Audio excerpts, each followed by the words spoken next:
안녕하세요. 오늘은 상가임대차보호법에서 상가를 계약을 하잖아요. 상가를 계약을 할 때, 계약서 상에 이제 여러 가지 특약을 많이 넣는단 말이죠. 상가니까 특약을 많이 넣겠죠. 임대인도 그렇고, 임차인도 그렇고. 근데 제가 이제 몇 년 전에 약간 특이한 특약을 넣어달라고 요청하셨던 분에 대한 내용을 잠깐 얘기하려고 합니다.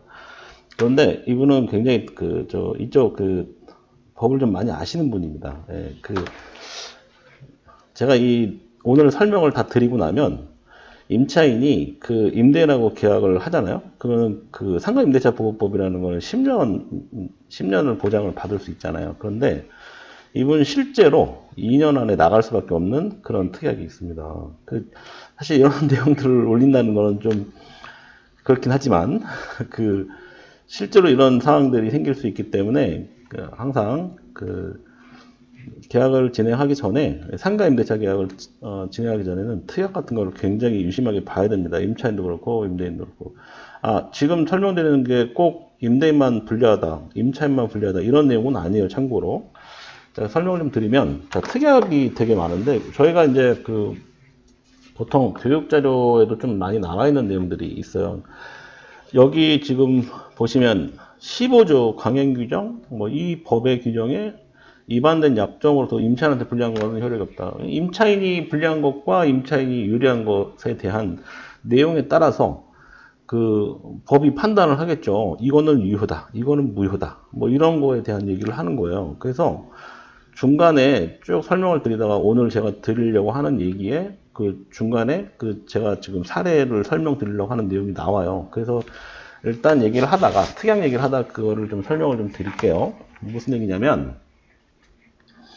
자 일단은 특약사항에 보면 특약에다가 매매시 조건 없이 명도한다, 조건 없이 넘긴다 이런 뜻이잖아요. 무효입니다. 당연히 무료죠.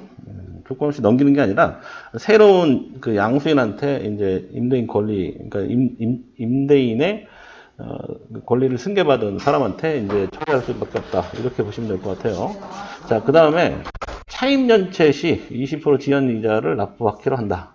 이거 유효인가요? 무효인가요? 이거 유효입니다. 이런 거 유효해요. 차임연체 할 때 20% 지연이자를 납부하기로 한다라는 명시는 유효입니다. 그 다음에 이제 임대인의 차임 인상에 이의를 제기하지 않기로 한다.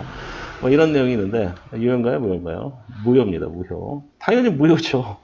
임대인이 예를 들어서 차임을 법에 어떻게 돼 있나요? 차임 계약갱신 할 때 증감 요구권은 대통령령으로 이렇게 정해져 있잖아요. 보시면은 100분의 5 초과하지 못한다고 법이 돼 있잖아요. 그런데 차임 인상에 대해서 이의를 제기하지 않겠다. 이거는 당연히 강행규정 위반으로 봅니다. 그러니까 무효가 되는 거예요. 자, 그 다음에 또 이런 특약이 있어요.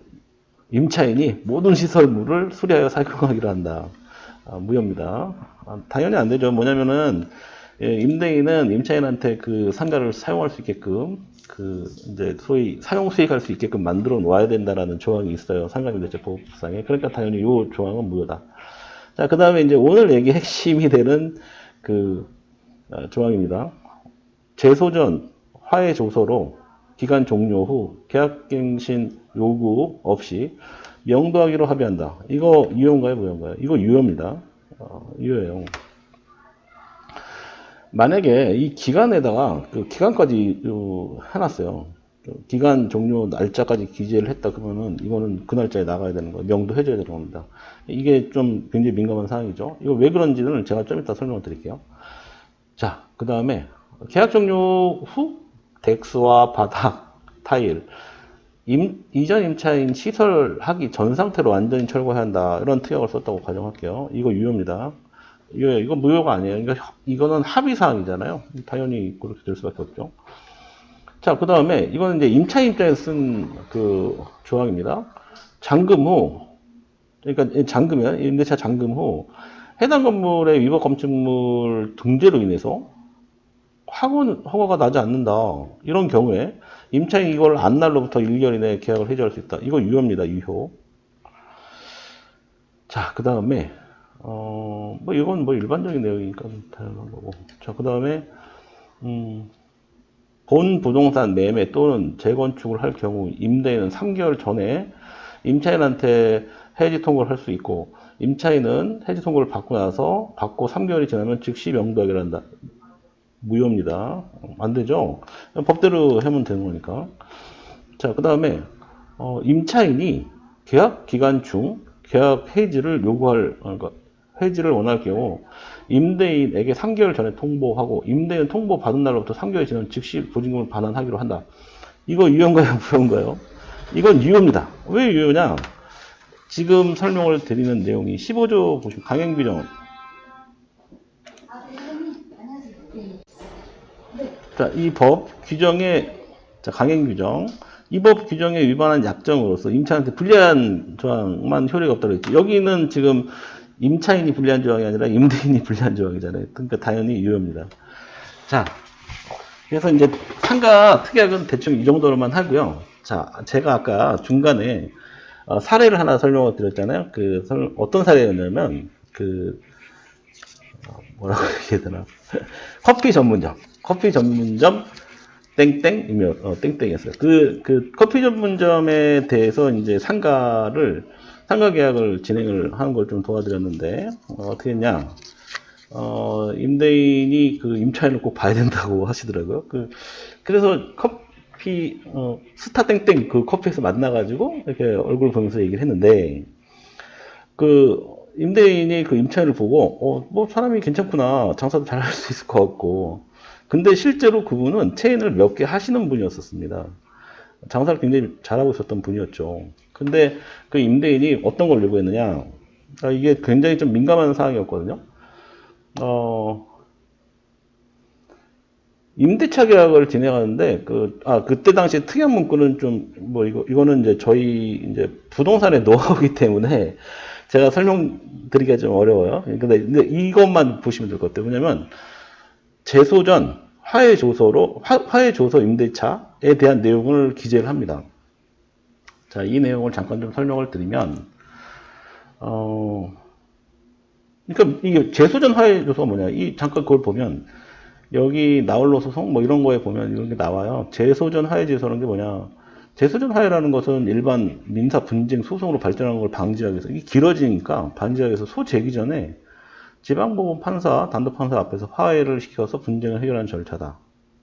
그러니까 실제로 소송까지 가고 싶지 않다는 거죠. 임대인 입장에서는 임차인이 월세를 밀렸을 경우에 분쟁으로 가고 싶지 않았던 거예요. 그러니까 화해조서 신청을 하자라고 요청을 했던 거고, 그 다음에 반대로 임차인도 그럴 수도 있나? 이 생각을 했을 겁니다. 그런데 자, 이게 이제 양 당사자 간에 중요한 사안들이 좀 있죠. 무슨 얘기냐.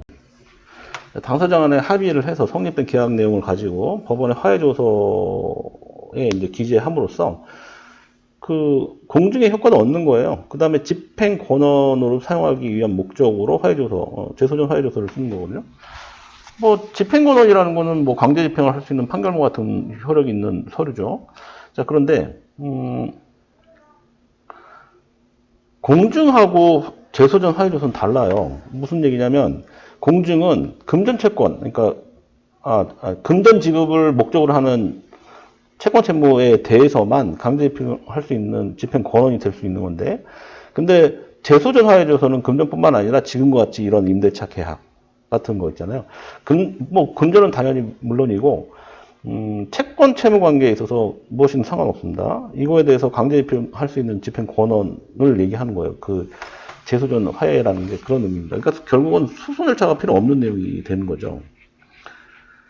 자, 그래서 계약을 체결할 당시에 보통 이제 재소전 화해 조서를 하긴 하는데, 이게 반드시 아까 제가 말씀드렸듯이 임차인이 돈을 안 주기 때문에 임대인이 이거 가지고 강제 집행 권한으로 처리할 수 있지 않을까라고 생각할 수 있잖아요. 근데 그렇진 않습니다. 무슨 얘기냐면, 이게 반대의 경우도 마찬가지. 이 내용을 쓰게 되면 건물 인도와 동시에 보증금을 받을 수 있는 권리 또는 권리, 그 내용까지도 기재를 하는 거예요. 그러니까 반대로 임대차 기간이 종료됐는데 나간다고 했는데 임대인이 임차 보증금을 주지 않아요. 그럼 그 집행 권한인 제소자의 조서로 집행을 하게 되면 어떻게 되겠습니까? 판매 집행이 되는 거죠. 경매에 넘길 수 있는 상황이 되는 거예요. 그러니까 결국은 임대인도 좋지만 임차인도 좋은 상황이 될 수 있는 겁니다. 이 화해조서라는 게. 자, 그래서 뭐 이건 뭐 당연히 그 임대차 계약을 체결하는 무렵에 이제 보통 작성을 하고요. 체결 후에도 해도 상관없습니다. 예, 그렇게 되어 있습니다. 뭐 신청 절차라든지 뭐 그런 부분들은 뭐 기일 잡고 뭐 지정해서 나가서 뭐 화해 뭐 날짜 잡고 이런 것들은 그 법적인 그뭐 소송법에 대한 절차상의 내용이기 때문에 굳이 제가 그런 부분까지는 설명드릴 수 있는 내용은 아닌 것 같고요.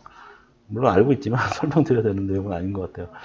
자, 그 다음에 그 보통 이제 그 화해 이제 신청 같은 거 할 때 있잖아요. 그런 거 볼 때 이런 겁니다. 그러니까 그 목적 그러니까 그 임차 대상물을 하고 그 다음에 이제 기간, 그 다음에 보증금, 임대료, 부가세, 그 다음에 뭐 관리비 얼마 정도 이런 것들을 특약사항에 다 포함을 한 내용을 계약을 체결한 내용을 가지고 이 내용을 가지고 이제 그 내용을 가지고 설명을 한다 이렇게 보시면 될 것 같고 근데 이제